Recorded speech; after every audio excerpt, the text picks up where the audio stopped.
Hello, Candace. Not you again. Me again. Remember our last oil change? Your boyfriend said he knew a guy who knew a guy. None of those guys knew what they were doing, including you, Todd. Silence your oil change anxiety at Valvoline Instant Oil Change, where you can watch our experts change your oil right from your car. Thanks for coming in. And finish in about 15 minutes. Valvoline. Service you can see, experts you can trust. This episode of Tap and Step is presented by CoverZero Analytics, the leaders in next-level football data. CoverZero delivers predictive matchup previews, classification-based grading, and customized analysis to football coaches who want more than the same old breakdown of tendencies. With CoverZero, football coaches now have a tool that can measure all aspects of their team's performance. CoverZero is built entirely around smarter data analysis, helping thousands of coaches find winning edges that don't always appear in film study. If you're a football coach looking for an extra advantage, CoverZero invites you to join the hundreds of premier programs that have taken their scouting intel to the next level. Ready to see how the best teams win? Start with CoverZero Analytics. Find out more at CoverZeroAnalytics.com. That's CoverZeroAnalytics.com. VNA, VNA, VNA, VNA, VNA, VNA.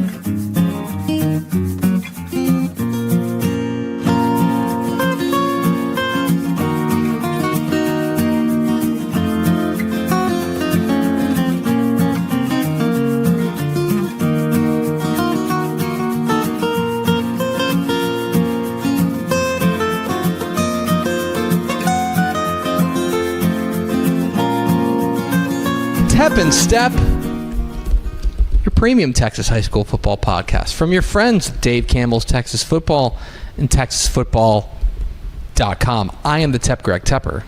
And I'm the Stepp, Matt Stepp. Thank you for being a Dave Campbell's Texas Football subscriber. If you're not a Dave Campbell's Texas Football subscriber and you're hearing my voice, that means you're watching us for free on YouTube on Friday. And to which I say, what are you even doing? What's the deal? Thought we were your friends. I thought we were friends. What's your deal? I thought we had a different relationship. Yeah. Maybe that's on me. Yeah. That's me. You misread the signs. Yeah, you misread I the misread the signs. Yeah. I just thought TexasFootball.com/subscribe. I thought our relationship was deeper than that. Yes. But thank you to subscribers who are listening to our dulcet tones. Mm-hmm. Those other giggly tones you hear belong to the third member of our team, the most important member of our team, our producer, Vianney Moreno. Hi, Vianney Moreno. Hey, guys. How's it going? It's going great. How's it going with you? It's going fan-freaking-tastic. It's week 3, baby. It is, in fact, week 3. I love the enthusiasm. It is, in fact, week 3. It is. I need to hype myself up. Because this is your week 3 preview edition of Tap and Step. We do thank you for being a Dave Campbell's Texas Football subscriber.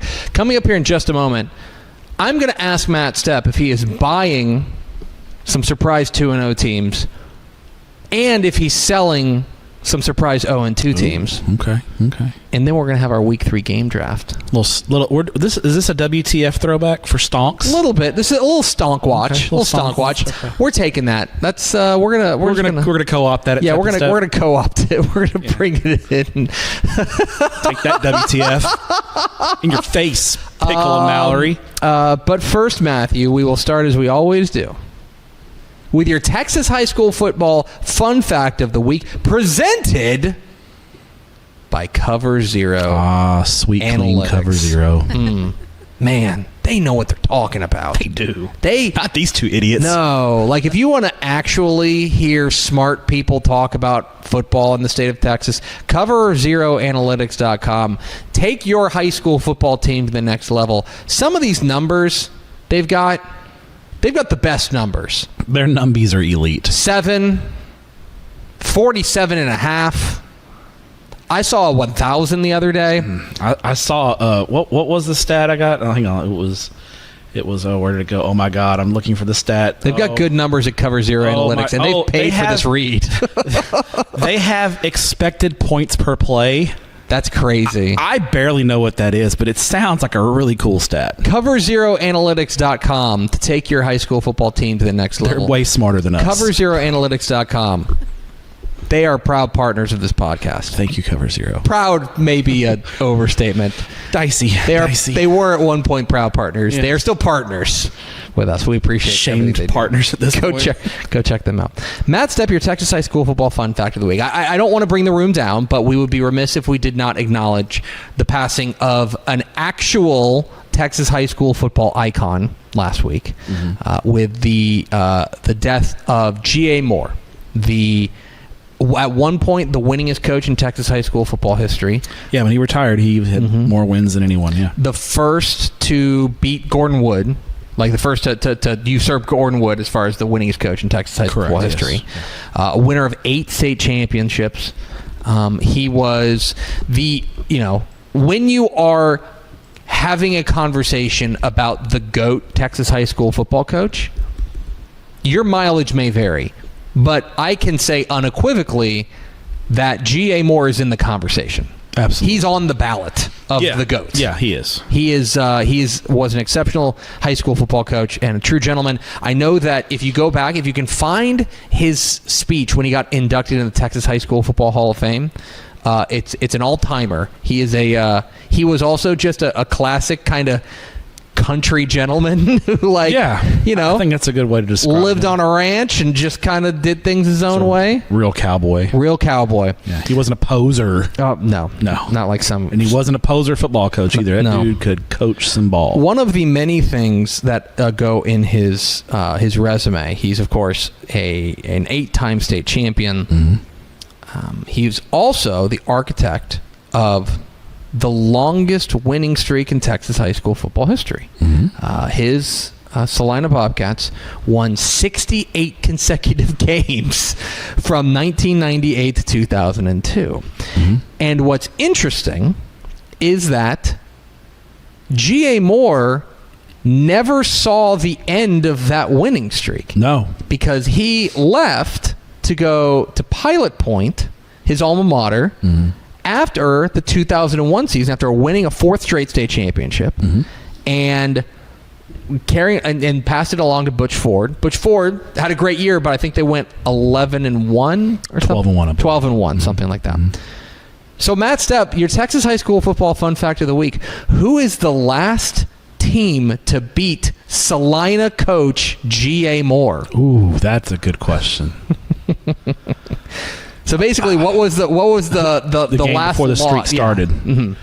I know who ended the streak, which was Dangerfield. Correct, in like a 21-20 playoff game. Game. Yeah, man, who was the last team to beat Salina?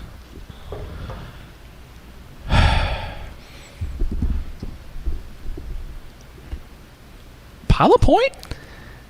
It's Pilot Point. Boom! Let's Pilot Point go. On October 16th, 1998. Regular season game. Pilot Point beat Salina 24-13. Pilot Point actually scored the final 17 points of that game to win it. Listen, when G.A. Moore was I was talking to David Hinojosa about this when he, because he covered Salina when he was with the Dallas Morning News. That was his beat area. Back then, Salina and Pilot Point played. It was national news. Oh, yeah. It was because Coach Moore had bounced from both programs. And then the proximity, the success. They had the same orange was their same colors.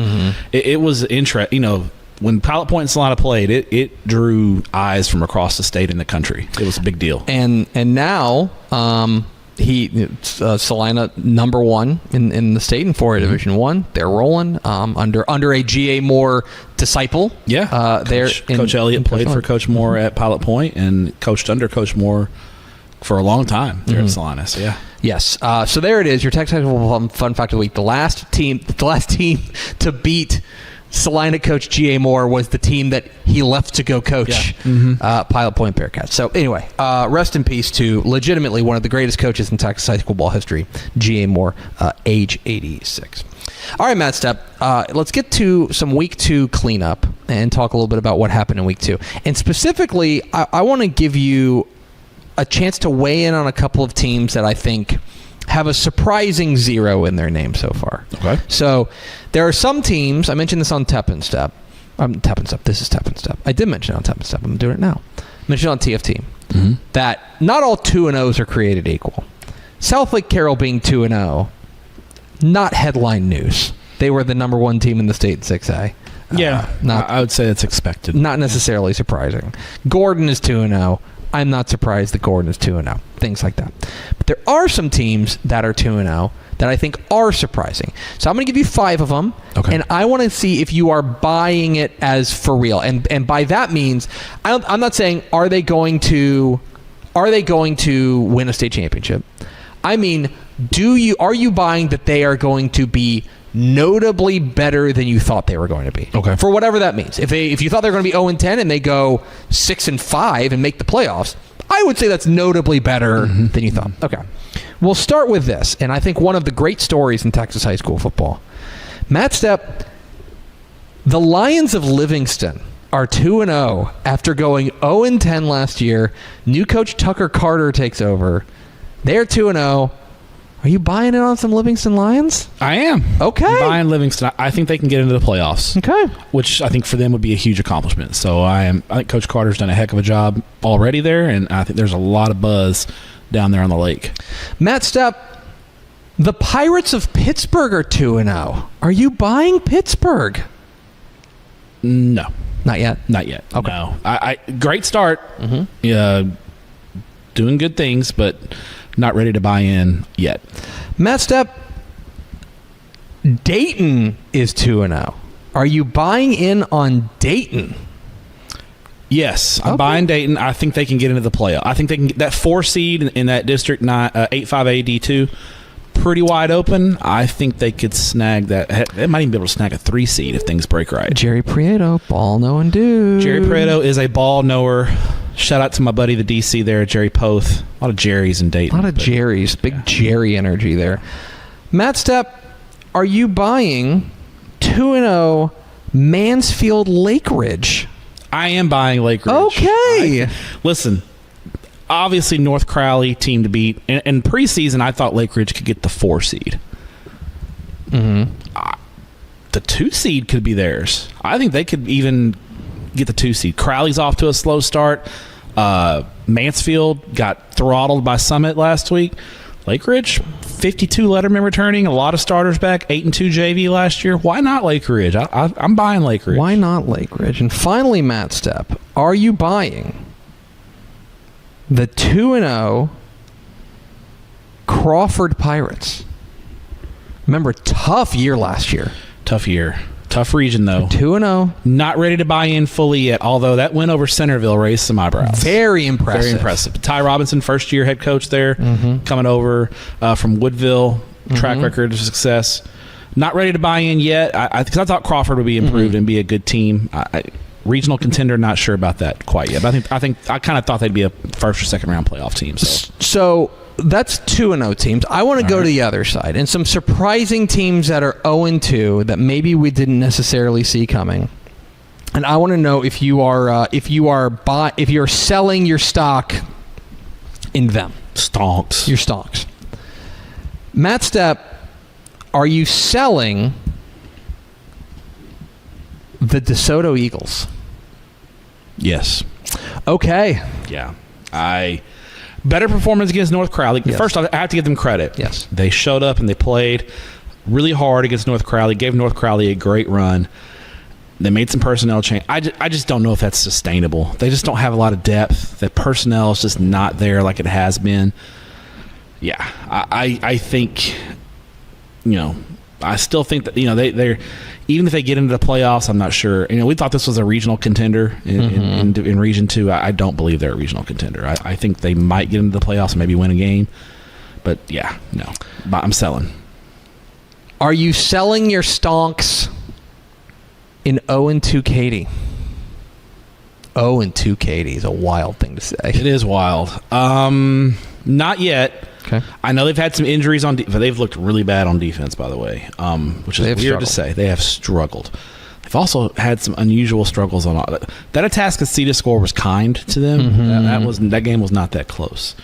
But I'm not ready to sell yet. I think they get some guys back. I can figure some things out. I think I could see a path forward for them. I'll say not selling. I'm not selling just yet. I'm not buying any more stock in them. I'm kind of holding at the moment on them. Matt Which I guess holding means not selling. Matt Stepp, are you selling your stock in 0-2 College Station? No, not Okay. yet. Not yet. Tough schedule. Klein Collins just throttled Willis last week, and they lost to another good 6 a.m. Magnolia close game. So no, not yet. Are you selling your stock in 0-2 Liberty Hill? No. Okay. Tough schedule. They got a weird game this week. They got El Paso Eastlake, right? Yeah. Out in Midland or Andrews. Yeah, I think they're meeting halfway. Yeah, Andrews Interesting game because it's a 6A team. Yeah. Long trip. I might, if they don't win this one, I might be willing to sell. They handled Eastlake pretty easily last year. Yeah. So. Who did Liberty Hill lose to last week? I lost to Steel to open. What a great question. Who could possibly know that? Website. Matt Stepp, are you selling your stock in 0-2 East Bernard? No, not Okay. yet. Again, tough schedule. So not ready to sell on those guys quite yet. Are you selling your stock in 0-2 Marlin? Yeah, they don't look good. They have really struggled defensively the last 2 weeks. Liberty Hill lost to Rouse. Ooh. Rouse, that's right, yes. And No offense to Rouse, but yes. And finally, Matthew, are you selling your stock in 0-2 Mason? Yes. Okay. Yeah, they're young. They're young. They're so young this year. I think they can get the wheels back on and win district, but I expected Mason to be a kind of be a regional contender, and I don't think they're that. Vienna kept the camera on. Yeah, me, she so I did was keep just the kind camera of, on you. I don't know what she's trying to do to me. What is she even doing back there? She's trying to do to me. I'm writing notes. Anyway, so there it is. A little bit of buy and sell. I don't know. It is 0-2. Like, I don't know. There were teams. I think like DeSoto and Katy is a good example. Week 1, I think, was an abject disaster in different ways for those two teams. Yes. I think both of them kind of got outclassed in different ways. I think both of them looked better in week 2, but did they look better enough to shake off? Yeah, and I think it's in different ways. Katie's got a lot of injuries. They got a lot of guys out. DeSoto, I know their quarterback didn't play, but I thought their young quarterback Summers looked good, and I thought putting Sarad Baker at quarterback was a nice change-up, but I worry about the sustainability, especially in 11-6A. Now, this game's not going to talk about it, but I think DeSoto, they're going to Corpus Christi this week on Saturday. Corpus Christi Miller is another surprise 0-2. I think this is a get-right game for DeSoto. Going into district, it'll be good for them to go into district with feeling confident. Because they correct me if I'm wrong, but they pretty much smothered Miller last year. Am I right? Yeah, Miller moved the ball well in that game. They just couldn't finish. DeSoto, they beat them 54-23 or something. Miller moved the ball quite well. I think it gets ugly. Okay. Miller is way down. They're playing a freshman quarterback. Miller's down this year. This is a bit of a rebuilding year for Coach Justin Evans and those guys. There it is. A little bit of buy and sell with Matt Stepp, our Chief Stonks advisor. Yeah, Chief Stonks advisor. I've replaced Ashley Pickle. It's now time for our Week 3 game draft. And if this is your first episode of Tep and Step, hello.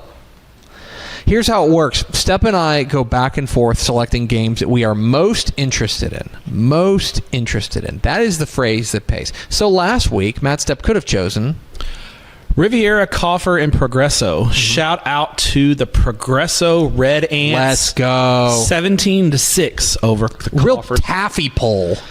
Yeah, the Red Ants. The Red Ants and when Red Ants and Seahawks play, you just throw the records out the window. You can't predict it because what could possibly happen between Red Ants and Seahawks? Yeah, no one can know. And so this week, hypothetically, you could take Fort Worth, Eastern Hills, and Mineral Wells. I like Mineral Wells. It's got a couple dudes on that team. They do. But it's kind of a random game. Rando game. Quite random. Where's that game? Handley Field in Fort Worth. Okay. So At a random stadium. So you have to bring the Rogue Dairy Queen with you to the game. Yeah, unfortunately, the Rogue Dairy Queen. And I don't know if the Rogue Dairy Queen travels. It's tough. But we might visit the Rogue Dairy Queen later this year. More to come. In week 10. We're going to go 5 rounds back and forth selecting games we're most interested in, and then we will round it all out with our hipster game of the week. We had a fake coin toss before the show. Stepp won the fake coin toss, and so he gets to go first. Matt Stepp, what is your first pick in the Week 3 game draft in a slate of games that it's a little top-heavy, that there's like an upper crust of teams or games, but I do think that if you dig a little bit, there's some good value. There's some good value. Yeah, the board it's a strong board, I would say, overall across the state. What's pick 1-1 for you? Tepper, I love a good rivalry game, and I got to go with the rivalry game here. Two teams, one of them is state ranked, and one of them I think is knocking on the door of being state ranked. Let's go 7:00 Friday night at Gobbler Stadium in Cuero. Oh, it's the DeWitt County rivalry. For the 116th time, Yoakum and Cuero. And let me tell you something, folks. This is a rivalry with a capital R. Yes. These two teams, these two communities. I actually talked to Coach Jared Feacock about this game last night, doing a little research on it. And I asked him, I said, I've never been to a Cuero Yoakum game. I've been to some rivalry games that are nasty.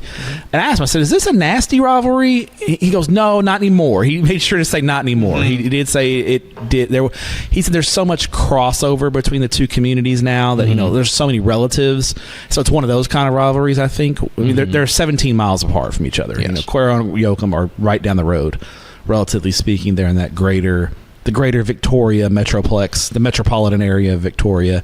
They're 17 miles apart. So he said a lot of cousins, a lot of kinfolk. Yeah, husbands, husband will be from Cuero, wife is from Yoakum, that kind of thing.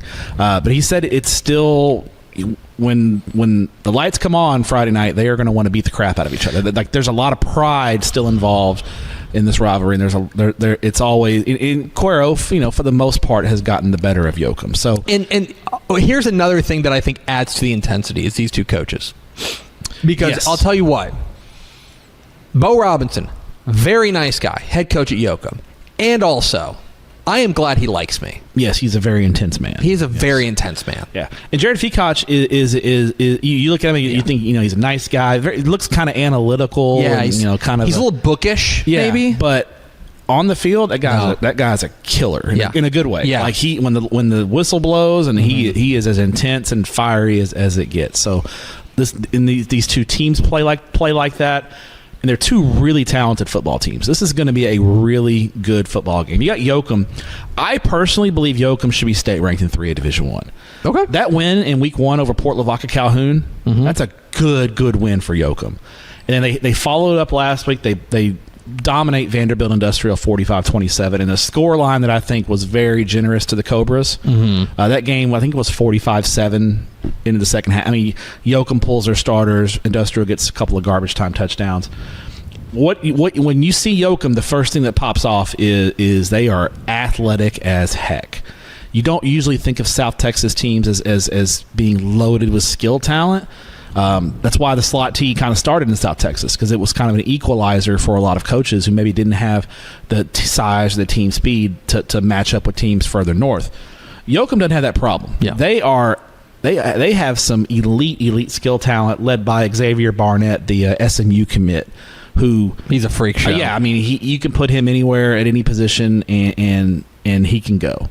And you know that Yoakum is going to try to put the ball in his hands in as many different ways as possible, because as good as Cuero is, I don't think they have anyone man for man that matches up with Barnett. He's just different. And so I think that's what you're going to see from Yoakum.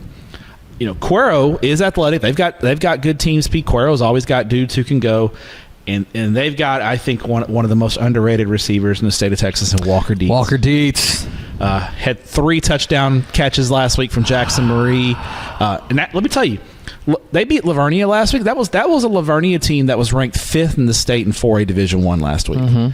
That is a feather in the cap. I think bona fide win for Cuero. I think that puts them in the discussion as the favorite in 4A Division II Region 4. With Wimberley's 2-0, but Wimberley has had to struggle to get those 2 wins.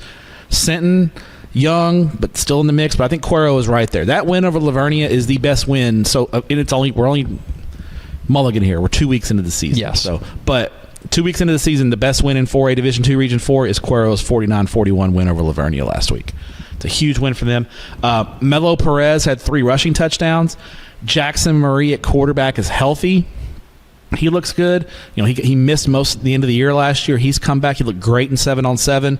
And Walker Dietz, that guy, he's just a guy who always finds himself open. Yep. And if the ball is in his vicinity, he is going to catch it. He is a guy who is going to make a play on the football. And I think Cuero's defense, for the most part, has been solid.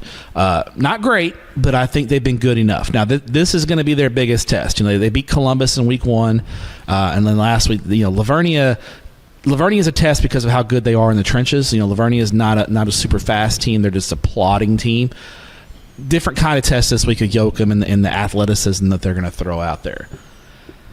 I think the combination of Cuero having enough speed to keep up, and I think Cuero having a big edge up front is the key here in depth. I think they're a bigger school than Yoakum. They typically out-depth Yoakum. That's why they've won 70-plus games in this 116-game series. So I like Cuero. I think Yoakum's path to an upset is Cuero turning the ball over and Barnett going nuts. Yeah, Barnett going crazy. But I like Cuero by about 9 or 10 points in this football game. I think it's here's a promise. It'll be sold out. Yes, Coach Fekoch told me it was already sold out. Yeah, I talked to him last night. Today it was Sunday night when I talked to him. Yeah, so get your tickets yesterday. But yes, it is. It's a big game down there in DeWitt County. My first pick, Matthew. 7 o'clock. It's very rare, I think, that you can say confidently that this is the biggest game in a stadium's history. Oh, okay. 7 o'clock Friday night at Bulldog Stadium in LaPorte. It is a tantalizing 5A cross-divisional clash. It's a hot matchup. As the Port HAWT hot. Yes, hot. As the Port Neches Groves Indians visit the LaPorte Bulldogs in a battle of unbeatens and a game where these two teams are both going to F around, and we are going to find out. Let's go. We are going to find out a lot about both of these. This is a true measuring stick for both teams that I think we consider on maybe not that first cut of state championship contenders in their relative divisions, but at the very least right behind them. These are bona fide top 10 football Correct. teams in their respective class and division. These are teams that can win the state championship. Yes. They can win their respective state championships. P&G in D2, LaPorte in D1. Let's talk about P&G. We haven't talked a ton about them, I think, because they haven't really had high-profile games the first couple of weeks. Klein Oak. They beat Klein Oak, which is 6-18 team with a really good running back. Yeah, we'll get to that. But last week who they smothered? Beaumont United. They're all due respect to Beaumont United, they're struggling. They're a basketball school. They are struggling in a pretty serious way. But when you take a look at what they've been able to do, if you are a P&G fan, I think there's 2 reasons to be really encouraged. One, Connor Bailey's made that step. Their quarterback. 3-year starter. A state champion quarterback. A guy who has gotten better and better and better and better, and he looks like he has bloomed fully now. He looks great. He's the man on that offense. He is the man. The offense centers around him. The last 2 years, it's really centered around their offensive line and the running game. This year, it's him. It's his offense. It's his show. It's his show. The other thing that has you encouraged is that through 2 weeks, against teams that respectfully you're better than, but through 2 weeks, a young defense has looked like a P&G defense. That is... I mean that as a compliment. I hope P&G fans take it as a compliment. They look like a Jeff Joseph coach defense. And they've played well. Speaking of ball knowers. Yes. They've taken the ball away. They have bottled up your best weapons. They've done a great job. And you go back to what they did against Micah Rhodes at Klein Oak. That's a really talented sophomore running back, one of the best running backs in the class of 2028. And they bottled him up pretty well. Now they go on the road to take on a LaPorte team that has towed up to 2 6A teams as well. 2 good 6A I would say teams. 2 good 6A teams. 2 probably playoff teams. Humble Kingwood was a regional finalist this year. In Deer Park, they lost a close one to LaPorte week 1. They took the Woodlands to the mat last week. They lost by 10. Yes. That's a good Deer Park team. They have 2 pretty darn good 6A wins right now. And there's no doubt what they want to do. They want to line up and run the ball. They run the wing T. They're running the wing T. Sean Simon, their sophomore, is special. And then they got Ashton Ruffin back there as well. They've got multiple backs. So Ruffin was an all-state DB last year, and they've moved him over to the offensive side of the ball, and he's been a revelation for them. This is a veteran LaPorte offense. And here's the thing. P&G has one of the better home... I'm not a huge home field advantage guy in the high school ranks. I mean, I think it matters a little bit, but P&G's probably matters more than most. Well, they're going to LaPorte, and I think LaPorte is starting to build that home field advantage at the new stadium. LaPorte always brings a big crowd, and that community's buzzing about LaPorte right now. And so they got a lot. They haven't had a home game in 2 years, so they are going to come out in droves to this game. Well, and a ticket is going to be hard to find for this football game, y'all. And for P&G, is this their first road game, or do they go on the road to? I don't know if they went on the road to Beaumont or not. I know that they opened at home against Klein Oak, but I don't know if they. Because I will tell you. You don't got to worry about P&G fans traveling to this game. No. This will be a full house at Bulldog Stadium. I think the vibe in that stadium is going to be electric. Yes. It'll be really good. They were at home against United. So this is their first road game. Yeah. And P&G fans ain't afraid to go on the road. There is no fan base. No. I won't say no fan base. There are Very fan bases that travel the way P&G fans travel. There will be a really good crowd at Bulldog Stadium. Not sure there's any tickets available for this one. This is a coin flip game in my mind. I think it's a coin flip game. I lean towards LaPorte almost exclusively because they're at home. If this game was at the reservation, I would probably go with P&G. I think it's that. I think LaPorte last year they were pretty banged up going into this football game. I think they come in a lot healthier, and I think they've got their own 3-year starter at quarterback at Aiden Sines. So I think that quarterback experience kind of neutralizes itself, and I think I think LaPorte's got a little bit of an edge. I think it's going to be a whale of a ball game and a whale of a scene, and again, a real measuring stick for two teams that we think we could be seeing in December. The vibes in LaPorte will be immaculate on Friday. They will be immaculate. It'll be very, very good. Where do you eat in LaPorte? More to come. We'll find out later. Matt Stepp, what is your second pick? 7 o'clock Friday night at Northwest ISD Stadium. Ooh, this is a little hipstery. It is a district ball game.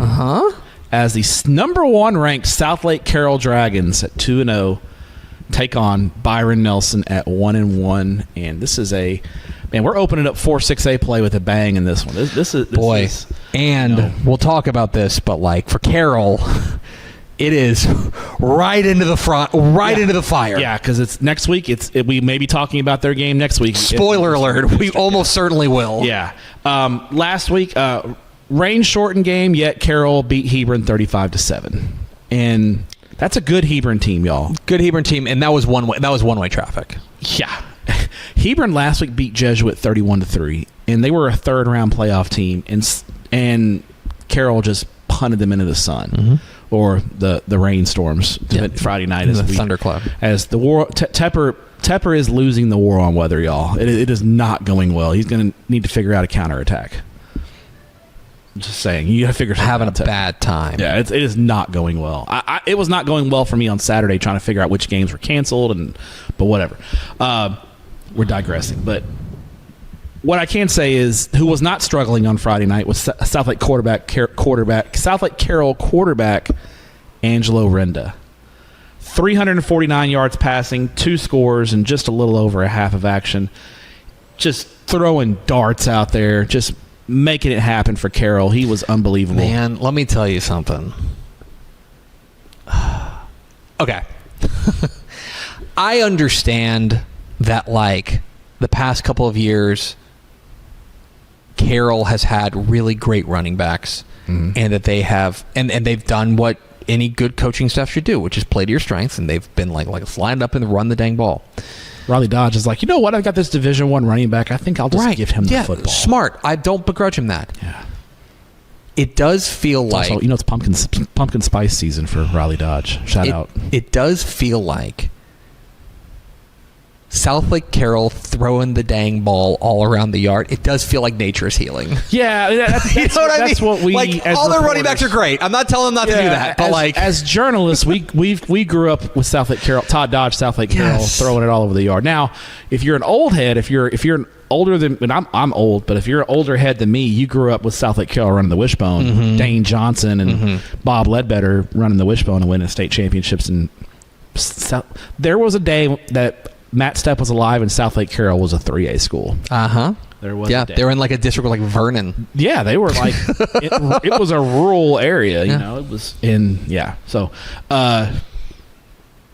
the one thing though I did, if there's a negative to look at in the South Lake Carroll Hebron game, is they didn't seem sharp in the running game last week. They didn't run the ball very well against Hebron, and maybe Hebron was geared up to stop the run, and maybe that's why Renda just went off. But just looking at the stats, and I have not watched the game, so I don't know this for sure, but just looking at the stats, it seemed like the running game little off last week. So I'll be interested to see if that was an aberration or if Carroll makes it a point to get Davis Penn and Brooks Biggers going. I think those two guys are the key to the South Lake Carroll running game, and I think see if they're going to get them going. Byron Nelson. So week 1, rave reviews. They go out to Abilene and beat up on Friendship 30-7, and for a half last week it looked like more of the same from Byron Nelson. They were up I believe 14-9 at halftime. Excuse me, my math is off there, against a really good Louisville team. Louisville is a bona fide top 25 type team, and Byron Nelson led them 14-9. Second half, not so much. Louisville goes on a 29-7 run, pulls away for a 38-21 win. Parker Almanza did have a solid game. He threw for 267 and 2 touchdowns, but the 3 interceptions were the big concern. And Byron Nelson's secondary struggled against the Louisville receivers. Louisville had receivers running free quite a bit in the second half of that game. And I don't know if that was a schematic adjustment or if it was just Louisville saying, hey, we got these dudes. We need to go be better than their dudes. Well, guess what? South Lake Carroll has a dude at wide receiver. His name is Brock Boyd. He's committed to Ohio State. He might be the best receiver in the state of Texas. I think that passing attack, and I think having a guy like Brock Boyd, you have to account for him. So if you do over-account for him, I think that's when South Lake gets the running game going. I kind of think the Dragons kind of pull away and run away and hide in this game. I kind of think so too. But like one of the other things, and I do think Parker Almanza is a whale of a ball player. The fact that he's moved a quarterback to sacrifice for his team is amazing. Yeah, tremendous. And I think that Zach Woodward's done a terrific job with taking over this program, especially in the circumstances that he did. I don't know what their plan B outside of Parker Almanza is, and this defense for South Lake Carroll tends to be pretty good at taking away your plan A. You know what I mean? And so this will be a real test, I think, for Byron Nelson's ability to find a secondary threat that can challenge them, because they'll need him to step up if they're going to load up against Almanza. So, Agree. Fabulous ball game. I'm interested in a district opener, so that will be fun as well. I'm going to do a non-district game, though, for my second pick. 7 o'clock Friday night at Turner Stadium in Humble. I'm just going to play the hits here.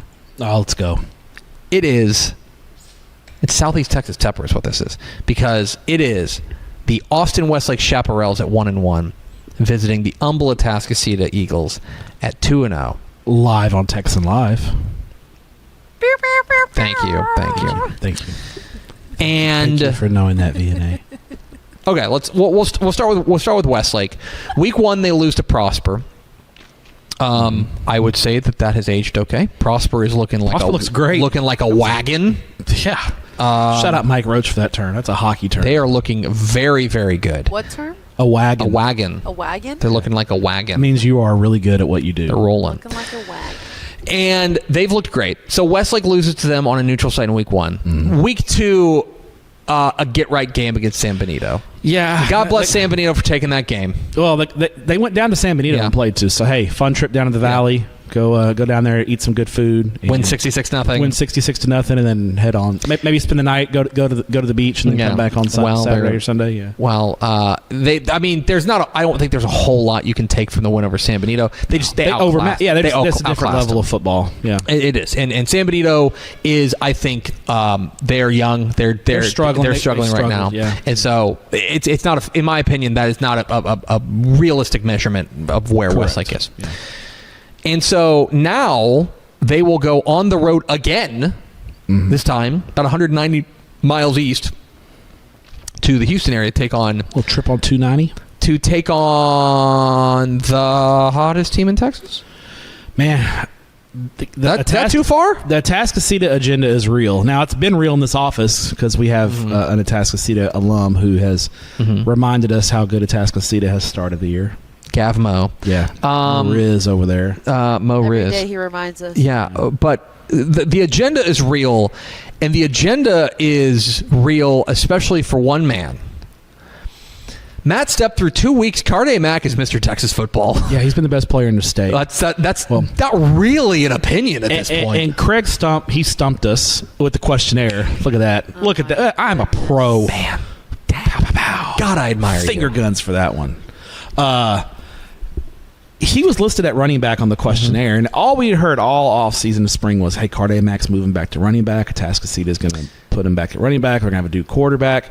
And to be clear, I want to be very clear, like, he's committed to Arizona State as a running back. Like, that is his natural position. Natural position. That's where he's almost certainly going to play at the next level. And then I pull up their week one opener and against Houston Lamar, and Carde Mack's playing quarterback. And he played quarterback last week. And he's hard to tackle.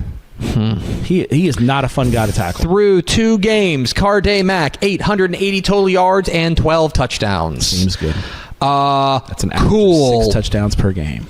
Math is fun. It's a great quarterback matchup because you've got like this. I think you've got this interesting dynamic here of you've got Carde Mack, who is super duper star, and then you've got Reese Wise, and Reese Wise is kind of like the quiet, like, just operator.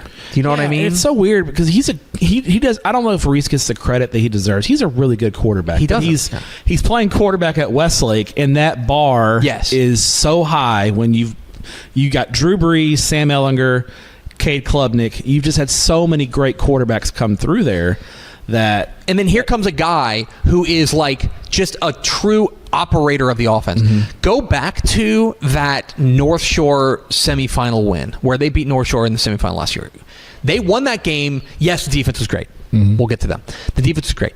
They won that game because Reese Wise was the most reliable player on the field. Yeah, he was in total control of that offense. Yes, and he's, by the way, a senior starter now. 3-year starter. A guy that I think Tony Salazar trusts implicitly, like, to run the offense. The defense for, like, one of the things that concerns me about is that Westlake, kind of for the first time in a long time, when they played Prosper, they got pushed around a little bit. Now, Prosper's offensive line is maybe elite. best in the state, Texas. Yes. Yeah. This is another test for that defensive front, Maddox, Flint, and company. I think that Tony Salazar is going to have to scheme it up to find a way to slow down Carde Mack, do something nobody else has done. The other thing is the travel thing, because Austin to San Benito is 250 miles? At least, yeah. Let's call it 250 miles. They're going to do another 180 miles to Humble. Okay? That's a lot of time in the bus.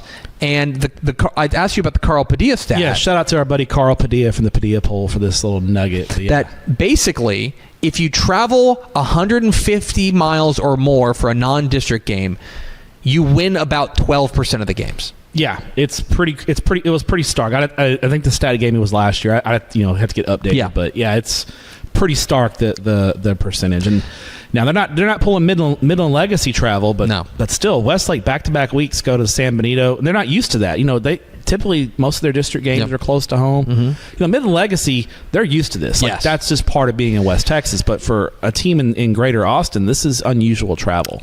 I like Atascocita. I think right now they are white hot offensively. And I think that this is a Westlake defense that we knew they were going to be pretty young. And I think that right now you've got a relatively young defense. It is getting better, going up against kind of a fully formed offensive unit right now. My biggest early season concern with Westlake has been the lack of a running game. Like they've got to get that figured out and find that running back who's going to carry the load, because it can't all be on Wise. Yeah. It's a great ball game. I'm really excited about that game. Turner Stadium, live on Dave Campbell's Texan Live. So make sure you go and watch that game there. What's your third pick? 7 o'clock Thursday night. This is why you subscribe. At a stadium that I don't know right now. I don't know now. It's either Pridgeon or Berry Center. I don't know if it's at Pridgeon or Berry Center. Okay. But it is a game live on Texan Live. God. As Maximum Bears, the Bridgeland Bears, take on state-ranked Ridge Point in a tasty Thursday night showdown live on Texan Live. Can I shock you? Yes. It's at Hall Stadium. Oh, yeah, it is at Hall Stadium, because last year, I'm an idiot. I was at this game last year, and it was at Berry Center. So I'm an idiot. It's at Hall Stadium, but it is live on Texan Live. So shout out to Greg Tepper for the assist there. It's at Hall. Yeah. Fort Bend Ridge Point home game. As great ball game. Bridgeland makes the trip down Highway 6 down to Ridge Point. Tell you what, Bridgeland. I had questions about Bridgeland, and I'll tell you what. Last week that was an impressive win over Katy Tompkins. I'll tell you what. 42-14. This is a Tompkins team that the week before handled Bridgeland's district rival, Cy Ranch. And Cy Ranch had kind of been the sexy, kind of chic pick there in 16-6A. So Tompkins beats them, and then Bridgeland turns around and says, hey, we're still the team to beat in 16-6A. Let's just go ahead and punt Tompkins into the sun with a 42-14 win. Bridgeland's defense, outstanding. They slowed down that speedy Tompkins offense. They got a pick six. And then Cash Schwab, 3 touchdown runs. Cash Schwab. Cash money, baby. Hell yeah. Running behind that. Listen, Bridgeland's offensive line lost their 2 stars. They lost the 2, Ryan Fogy and Jonte Newman, off to Power 4 universities, but they've got 5 really good offensive linemen with experience. And Cash Schwab making it happen, 3 touchdown runs. Tyler Beagle, he's been playing a lot the last 2 years, but he hasn't been starting. He's the guy on offense now. 2 touchdown passes, lots of balance from from Bridgeland in this game. Bridgepoint's going to have to account for the entire Bridgeland offense. They cannot just focus on Cash Schwab, because if they do, Beagle's good enough to beat them in the air. Ridge Point, among the most talented teams in the state of Texas. Yes. Full stop. That's just not real. We're going to do our recruiting between inside the numbers for the magazine next year, and if Ridge Point is not the number 1 team for signing kids to the FBS, they're going to be on the very short list. Yes, they are. There was a graphic floating around during the spring. They had 24 kids with Division I offers, and we're talking a lot of them legit Division I offers. They are absolutely loaded. And for week 1, they looked the part. They looked like a state championship contender in week 1. Last week, not so much. All due respect to Stephen Hill and Fulsher, but they're in a little bit of a rebuild right now. And that game was 13-10 going into the fourth quarter. Now, Ridge Point in the fourth quarter said, okay, let's hit the gas. They outscored Fulsher 21-0 in the fourth quarter. They pull away for a 34-10 win. Aiden Akins had a couple touchdown runs, and then the New Mexico commit, DJ Darling, had a fourth quarter touchdown reception that kind of sealed things for Ridge Point. I still don't know who the quarterback is. I think they've played they played. I know Roman Seymour played in the first game. They played a different quarterback last week, so I don't know if that's an injury-related thing or they're rotating. I don't know. The quarterback and running back situations are 2 things at Ridge Point that only questions that I really have about them going in. But I will say, Ridge Point's defense, consistent so far. They have that front 7 is as good as anyone in Texas. They had a defensive touchdown. They gave up 10 points in the third quarter, but 3 of the 4 quarters they pitched a shutout and kind of dominated. I was at this game last year. It was a Saturday night game last year, And what gave Bridgeland the most trouble was Ridgepoint's speed and athleticism. Gave Bridgeland a lot of trouble in that game. I think we see a similar scenario this week. I think at Hall Stadium, I think Ridgepoint, their athletes in space, just going to be a little. And I don't know if Bridgeland can block them. That front seven that Ridgepoint has is as good as anyone. I think that the Ridgepoint front seven and the Ridgepoint's team speed are the keys here. I like Ridgepoint in a very similar game. I like them by 11 to 13 points. I said this, I think, while we were watching the Ridgepoint game last week. I remember looking like, who do they have next? And they had this game against Bridgeland. Good Bridgeland team. And I remember I might have told to Carter Yates, I said, if Ridgepoint drills Bridgeland, which they're capable of, not because of anything Bridgeland's doing, but because of how good Ridgepoint is. If they do that, like the agenda is real, is hitting the dais, so to speak. It's going to be. This is a real opportunity, I think, for Ridgepoint to announce ahead of going into district play that it's going to run through us. They beat Bridgeland by 17 last year. If they do that again or more, I'm ready. It's a Bridgeland team that went to a regional final, and Ridgepoint beat them by 17. So I'm interested. Matt Stepp, 7 o'clock Friday night at Eagle Stadium. I'm sorry, 7:30 p.m. Friday night at Eagle Stadium in Lindale. How's this for a bit of a flying under the radar matchup? Okay. As another rivalry game. As the Van Vandals at 2-0 take on the Lindale Eagles at 2-0. And there is a lot to like about both of these teams. I want to start with Van. This is a team that I think has kind of flown under our radar a little bit, kind of statewide. And it's probably time to sit up and pay attention because they got a win over Dallas Carter now. And then last week against Longview Pine Tree, that was a very impressive victory. It's a good win. 38-21. Yeah. It's a Pine Tree team that I think they're better than their 0-2 record. I think they played a tough schedule. Yeah, they lost to Gilmer week 1. Exactly right. But this team has got a little bit of juice, okay? Which is, you think about it, you thought in the preseason, I kind of thought Van would struggle because they didn't have a Moffitt at quarterback. Correct. Moffitt at quarterback the past 12 years, it seems like. And they I think Moffitt ran out of children to put at quarterback. Correct. So, that's tough. It's a tough scene. But they've found a way that they look good. Raleigh Hinch is the new quarterback, and he has been strong. They have a guy who does a little bit of everything for them in DeQuavion Williams, who is kind of that typical 3A East or 3A East Texas Dynamo, right? Yeah, 4A East Texas Dynamo. He's wearing number 0, so you can play. Okay, yes, that makes. For Lindale is 2-0. And it's funny because Lindale's 2-0, and that's not really a place they're used to being. Lindale's one of those teams that always ends up starting the year 1-3. They're always playing a ridiculous. Yes. Chris Cochran is just a crazy person over there, just scheduling. He's just over at Doc's Pizza, just eating pepperoni rolls. Going. And he's like, "What if we play the Buffalo Bills? Yeah, which awesome team can I schedule this week?" Well, they beat Hallsville in week 1, drill them, and then last week they hung on late against Mount Pleasant. 5A. Mount Pleasant's a good. Don't let Mount Pleasant's record play. They're a good 5A team. A good 5A team. They have a running back named Emilian Johnson.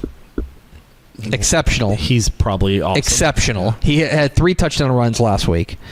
But the real headline for Lindale, and I would say it's probably similar to when they made a run to a title game, which is they're going to kick your rear end in the trenches. Yeah, Caleb Walker. Yes. I believe he's committed to Texas Tech, which doesn't surprise me considering that Coach Cochran's brother coaches at Texas Tech. Yes. He's a problem. Yeah. He's a problem. They got a big offensive lineman in Cameron Griffin. They have got dudes. And they've got good teams. Lindale won the state championship in boys track last year. Yes. They've got team speed. They're fast. They are a really fun, they're a fun team to watch. And now they get an opportunity to welcome in a rival that is feeling good. I think one of these teams is going to be. I know one of these teams is going to be 3-0, and it's going to be time to sit up and pay attention to whichever team that is. 3-0 with that kind of resume, I'll be very impressed. I think I like Lindale here. I think Lindale wins a close one. I think their defense is probably the difference in this one. but a really fun rivalry matchup. Yeah, and I mean, D1 over D2. Yeah, and you look at it. This is going to be a full house. Van is 15 miles down the road if you go the back way. You know, it's a lot of tradition in this rivalry. A lot of time. Again, another one of these games where there's a lot of. I think this rivalry might be a little nastier though. I think there might be a little bit of less than a little bit of chippiness in this game. I could see a little chatting with one another. Could a little be, bit of that. Fun game. Lindale and Van. My third pick. What is your fourth pick, Matthew? 7:00 Friday night in Tuscola, Texas. Ooh. I don't know if it's Indian Stadium, if they have a cool name. This is the best game in 3A or the Big Country or both. Yes. Both. Yes. Both questions. As the 2-0 Wall Hawks head north into Tuscola to take on the Gymnet Indians, and I'll tell you what, Wall has done nothing to not make me think they are among the top 2 or 3 contenders in 3A Division II for a state championship. 100% agree. Last week they take on a 4A Division I team in Brownwood, a good 4A Division I team, and just pummeled them 35-10. Landon York 249 yards, 3 touchdowns. The 2 fourth quarter touchdown passes just put the game away. It was 21-10 going into the fourth quarter. Wall had this game in control from the beginning, which is, you just don't see that. 3A D2, and that Brownwood's not a bad. I mean, I know they're 0-2, but they lost to a good 5A team in the season opener in Abilene Wiley, and then this week they lose to Wall. Brownwood's going to be fine. Like, don't hit the panic button in Brown County. They're going to be fine. But Wall just handled them. The biggest thing that's catching my eye with Wall, I knew they would score points. They held Brownwood to 69 yards rushing. That is not nice. Well, it's nice for Wall. Yes, nice for Wall. Yeah, not nice for Brownwood. Less than 3 yards a carry. Dang. That's a 4A Division I that Wall's doing. By the way, for a Gerald Brixey coach team that I'm going to go out on a limb and say he wants to establish the run. Yes, he has established the run guy. Yes, he is. Yes, he came from Katy. So very, very impressive performance from the Wall Hawks. Gymnet did win last week, but kind of struggled against Cedar Hill Trinity last week. A neutral site game, a weird neutral site game in Mineral Wells, scheduled late. I'll say this. Small note here. I think Cedar Hill TLC might have a little juice. They might in 3AD2. They may. Gymnet does win 23-22, but I don't know if this was an indictment on Gymnet or as to your point, maybe we're underrating Cedar Hill Trinity a little bit. Cash Gwynn did throw for 2 touchdowns at 126 yards, but Gymnet, they only had 174 yards of offense in the game, which means I'm not a math guy here, but that tells me they ran for 48 yards on the night. We should call CoverZero Analytics at CoverZeroAnalytics.com and see if they can tell you if those are good numbers. Yeah, I would venture to guess no, but I'm not as smart as Correct, CoverZero. not as smart as CoverZeroAnalytics.com. Matt Stepp, not as smart as CoverZero. Put that on a tagline right there. Advertising, y'all. Listen, if you want to put your product on Tap and Step, we are going to give you Von Mott's like that, okay? I'm telling you. Greg.Tepper at DaveCampbells.com for all your advertising needs. They needed Cedar Hill had a chance to win this game late. Gymnet's defense did get a 2-point stop late. Their defense played relatively well. Yeah, it's an explosive offense at Cedar Hill Trinity. They held them in check. But the concerns about Gymnet's offense, I think, after 2 weeks, especially after last week's, are a little bit concerning. And I just don't know if they can keep up with the Wall. This Wall offense is explosive, dynamic. Give me the Hawks by a couple of touchdowns on the road to make a statement against a really good 3A Division I opponent. Yeah, I think for Wall, they are in message sending mode. I think to a couple of teams, specifically Canadian and specifically Gunner, of like, we're gonna need y'all are gonna need to deal with us at some point. And so far, the message has been loud and clear. They do it again this week. Yeah. Then I think Canadian looked great. Canadian had a great win last week against Panhandle. Bushland, thank you. Yeah. In the Panhandle. But I think for Wall, I think they're trying to puff their chest out and be like, it's a new dawn. Yeah, it's a new day in Region 1. We're the team. My fourth pick, Matthew. 7:00 Friday night at Tigerland Stadium in College Station. That's a great Tigerland Stadium is a great name for a stadium. It absolutely is. You know you are in the land of the Tigers when you go to Tigerland Stadium. As a District 12 5A Division I opener. And an important one. District games get my football pants crazy. As the Pflugerville Weiss Wolves at 2-0 visit the A&M Consolidated Tigers at 1-1 in a game that I think has really large ramifications. I think this could be the district title game. There's a universe where this is a district title game. At the very least, this is two playoff teams, and there will be seeding in play. Yeah. Very worst, there's a seeding element here. And seeding in 12-5A D1 is massive because you do not want to be third or fourth seed because that means you are going to Houston and you're probably playing in Angleton or LaPorte. Yep. Not fun. No.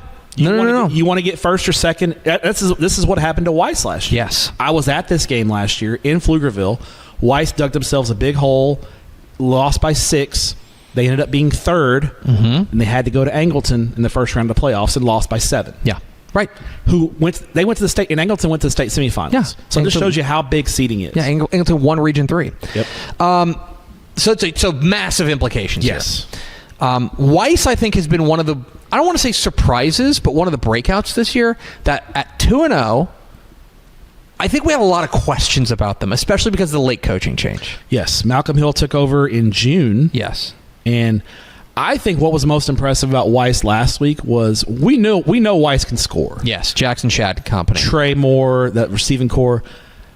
Their defense came to play last week. Yeah. They were physical, and they brought it to San Marcos. I was really impressed. I was awfully impressed with their defense as well, and I think that bodes really well for this team that I think now they have beaten the allegations of that the coaching change is going to get them. That it's like, because there's teams out there that have good teams that make a coaching change that just doesn't work for them. Sure. I think they've beaten the allegations. Well, now they got to take on a console team that lost in week 1. They won. They won in week 1. Lost last week. Lost last week. They're coming off a loss, went on the road to Forney. Good 6A. Good 6A team. Long road trip. 88%. Yes, exactly right. Long road trip. And they are a team that coming home, they're tough to beat in College Station. And I do not think, I don't love putting it on one player, but this is the Amarian Moore moment. Yeah. The quarterback, the dual threat quarterback for A&M Consolidated, who has shown real good flashes.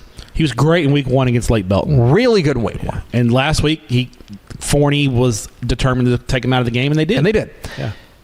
This is, for me, the Amarian Moore takeover game. He's got to take this game over. He's got to be the best player. He's got to be the best quarterback on the field, at least, going up against Jackson Shad.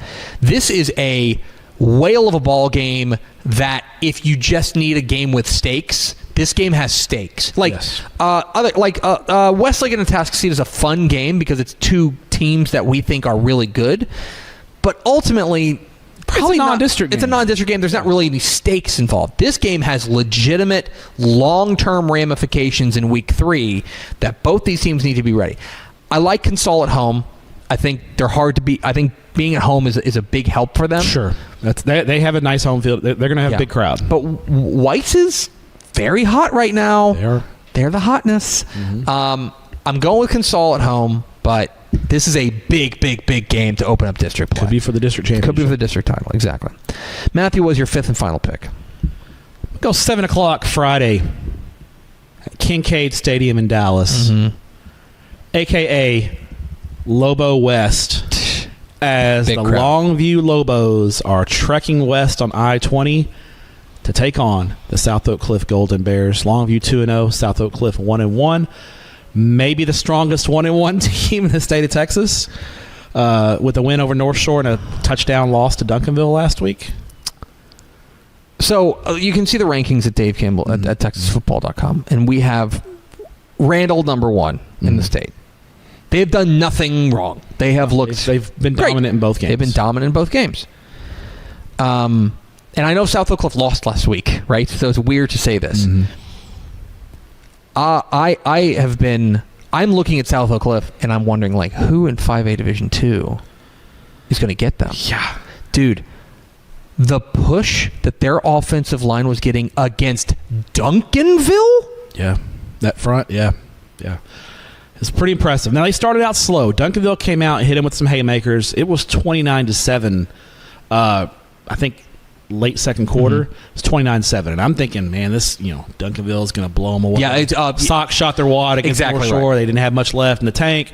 And Duncanville and Sock, second half, kind of controlled things. Now, if you're a Duncanville fan, the narrative is going to be Coach Sample's conservative in nature, kind of went into a shell, run the ball, get out of here. And especially against his guy, Jason Todd. But if you're a Sock fan, you're like, hey, we adjusted, we figured some things out. Jaden Williams had a nice game. I think Torrin Teague was a revelation. They put him at quarterback when Williams cramped up a little bit, and he had a long touchdown run from the quarterback spot. He had 94 receiving yards.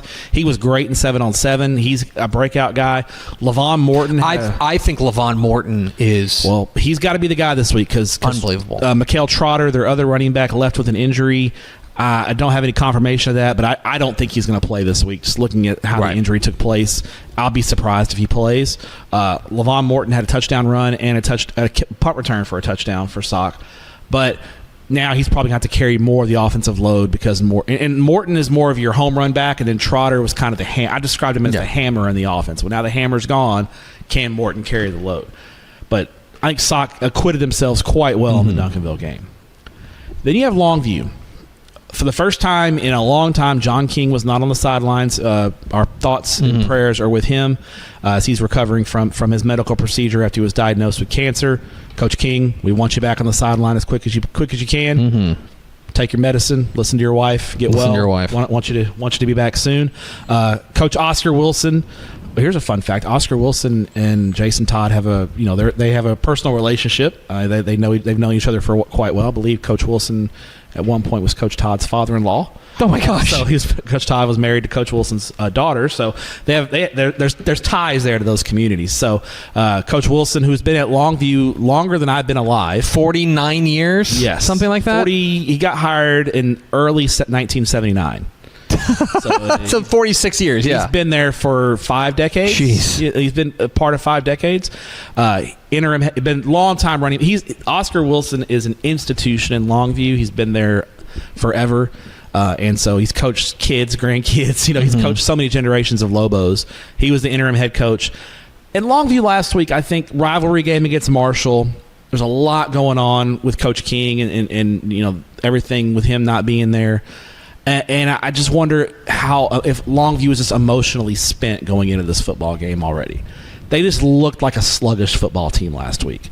And they won. They beat Marshall 20-7.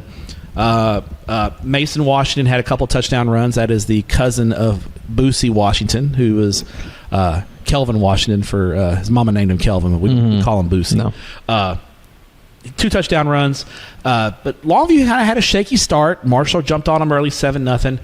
But Longview's defense, the last 3 quarters, dominated. That's been consistent for the Lobos the last 2 weeks. Lufkin hit him early with some punches. But Longview has adjusted on the defensive side of the ball and been very good. Longview's going to have to play better if they want to win this football game. Yes. And specifically, they need to get the running game a little bit more going. They've been trying to work the passing game with the new offensive coordinator. They got a great receiver in Jaden Herndon and a great young quarterback in Johnny Hamilton, but Longview football is running the football. Can they line up and get after South Oak Cliff, control the clock, and keep Sock's offense off the field? The key is going to be which offense can keep the other offense off the field, because you're going to want to control the clock and not get worn down. Sock's going to be bigger than Longview. They're bigger up front on both sides. Longview wants to be fit, but Longview's going to be physical. That's just how they play. I think it's going to be which offense can keep the other one off the field and then hit your shots in the passing game. This was a 1-point game last year. I think it's going to be close. And also, you got to think about South Oak Cliff. They've played North Shore and Duncanville back-to-back. They're a little beat up. I mentioned Trotter being out. They've got a few other guys that are out. What's left in the tank for South Oak Cliff? That's going to be another key.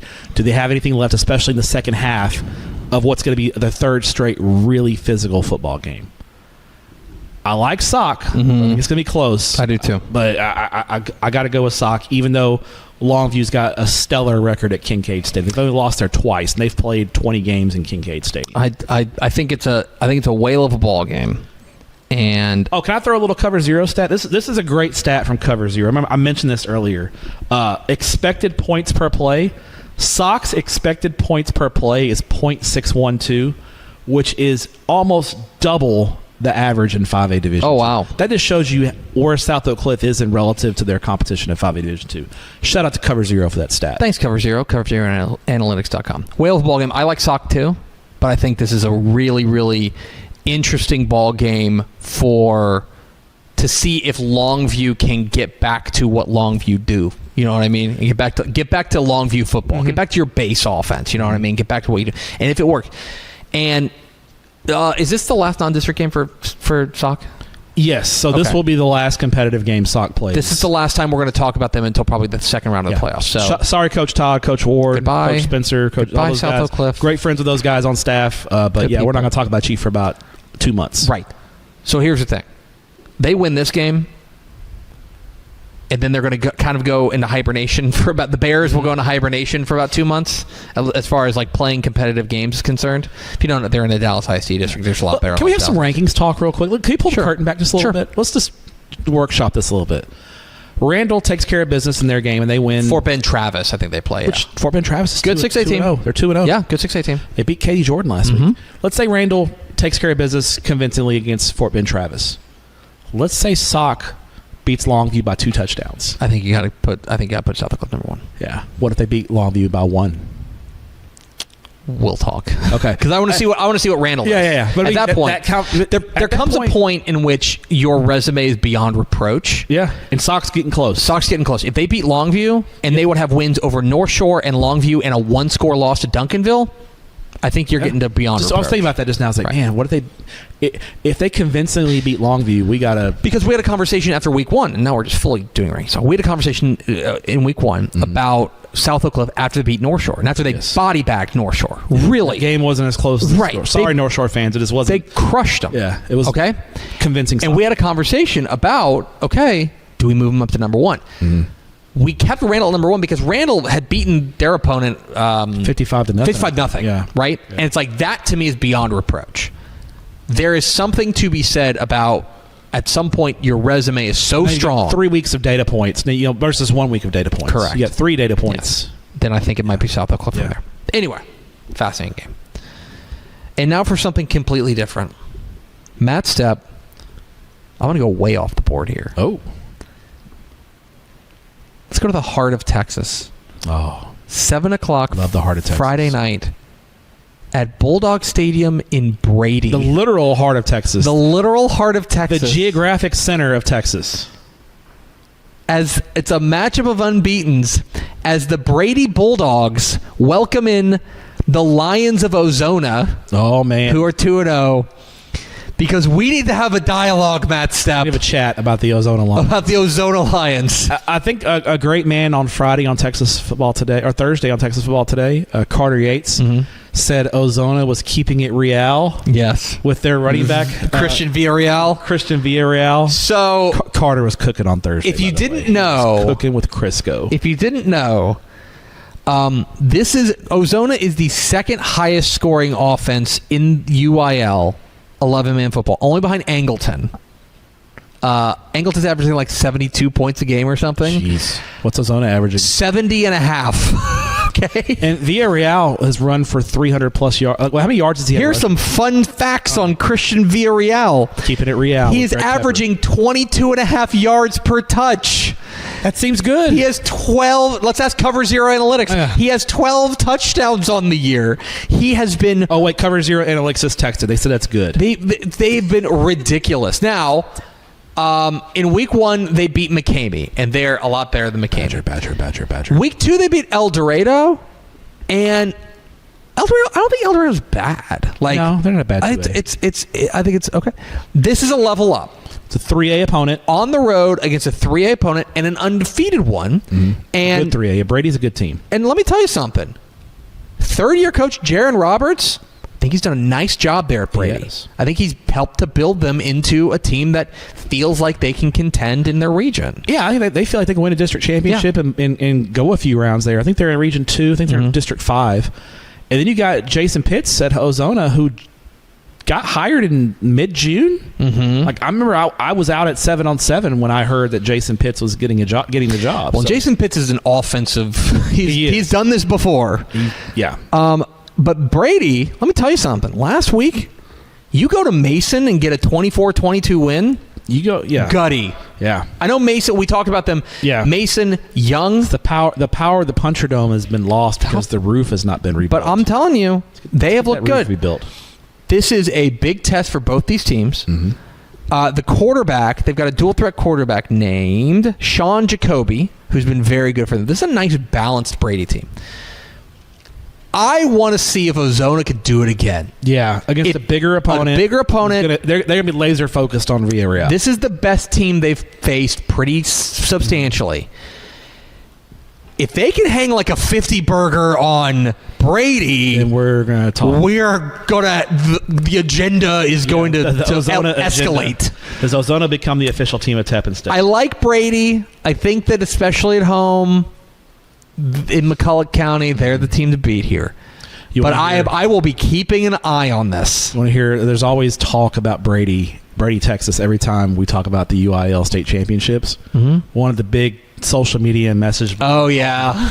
Why doesn't the UIL just build a 50,000 seat stadium in Brady and play the state championships there? It is the centralized location. That sounds like a totally fiscally responsible idea. Let's do it. It'll be great. 50,000 seat stadium in a town of 2,000 people. In a 2A. I think it would work great. I love you, Ozona.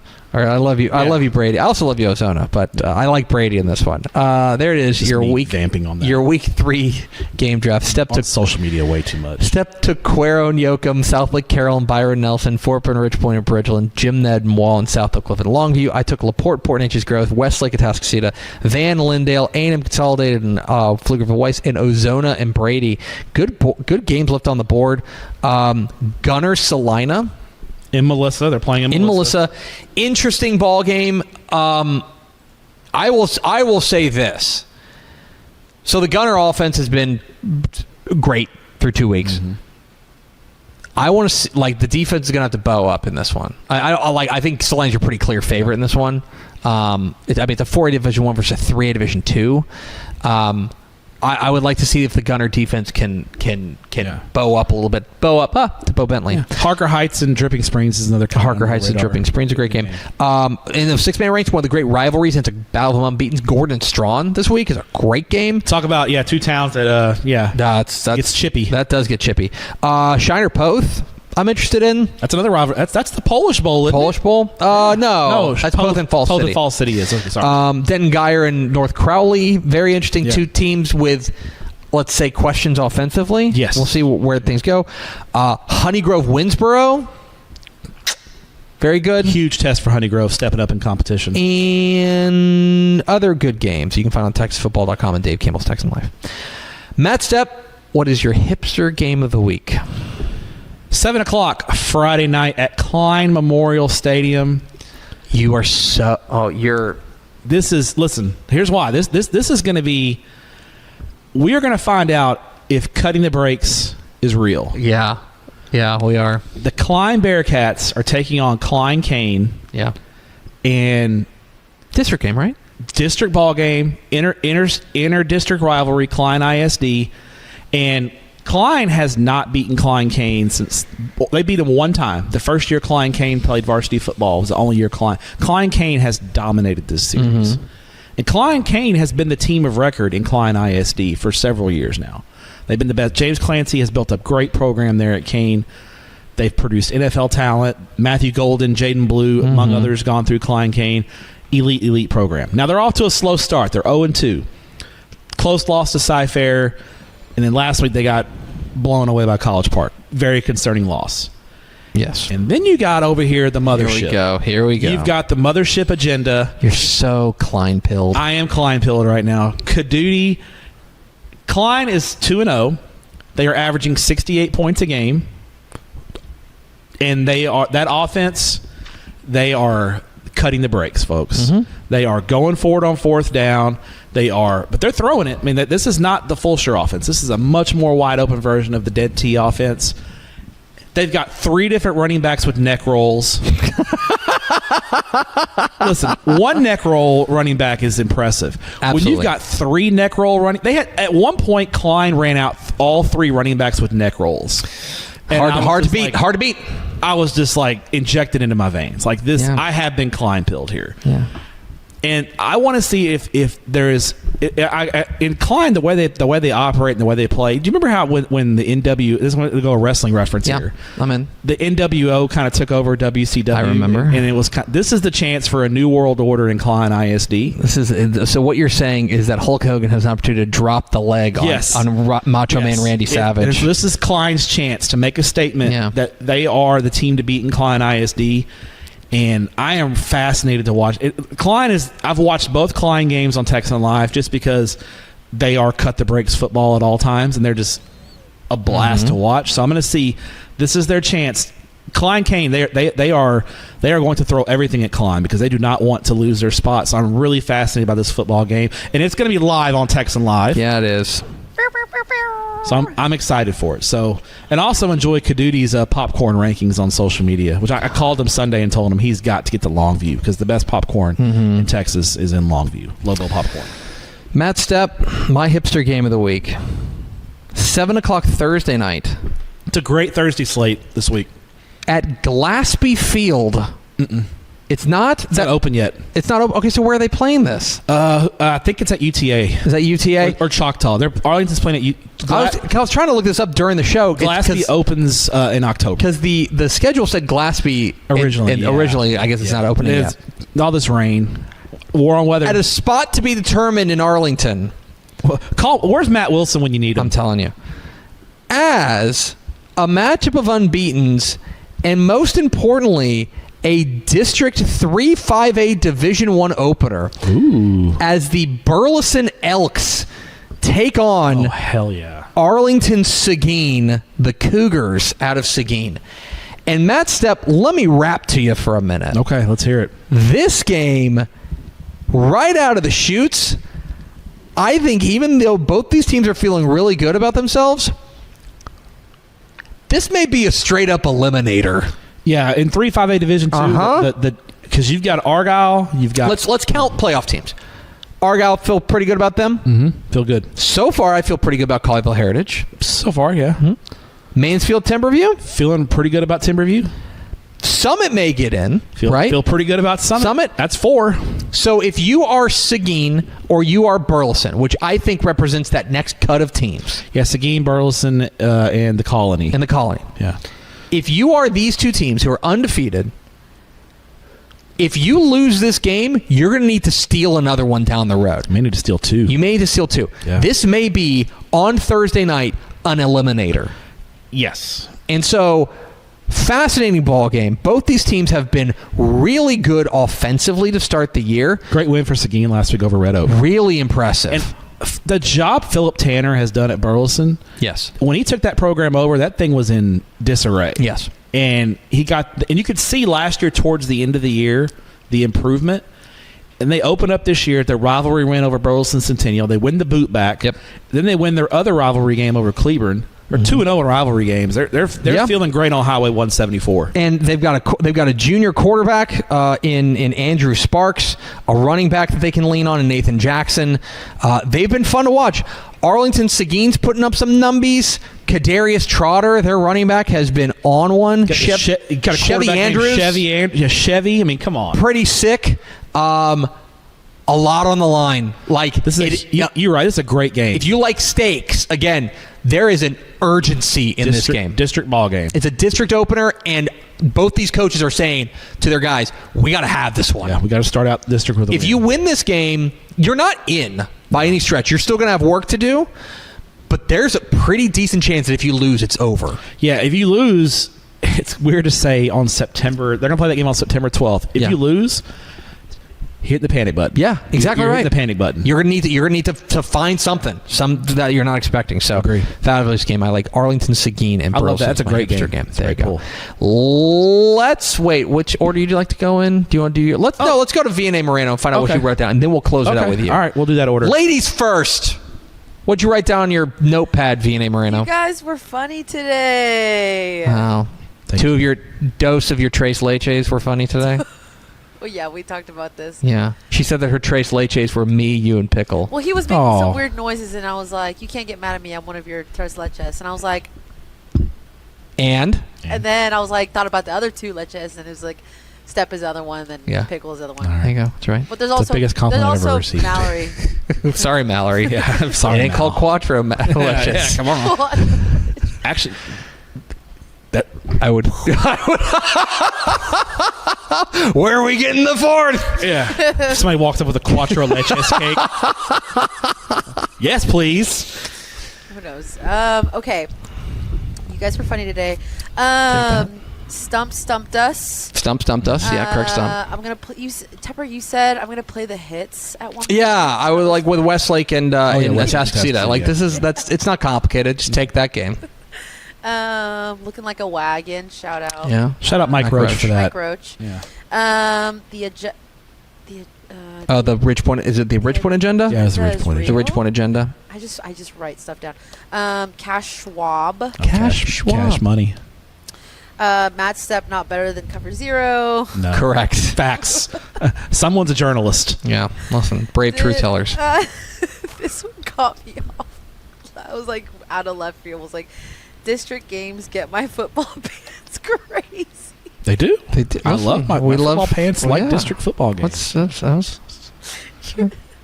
And then Stepp said, last one, Stepp said, oh, wait, CoverZero just texted saying it's good. It is good, yeah. Sometimes, so they get a real-time feed for this recording, They have and whenever we have a number, CoverZero RSS. there's like they put like a thumbs up on it and stuff like that, and they let us know.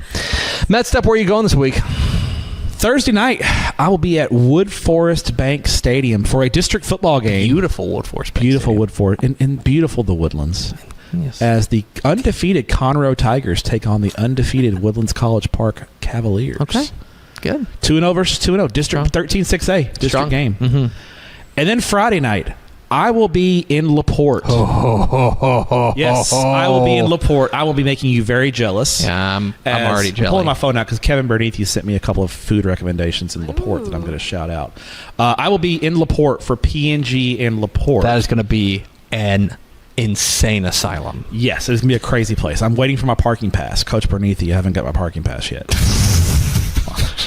I need my parking pass. Little thumbs up. I ain't coming if I can't park right next to the stadium. Play Vivaldi while I'm getting my parking pass here. If I can't drive my car into the elevator to take me up to the press box, yes, I ain't coming. Yeah, I want to drive my car right up to the elevator and take 2 steps. If I take more than 2 steps to get on the elevator, I'm not coming.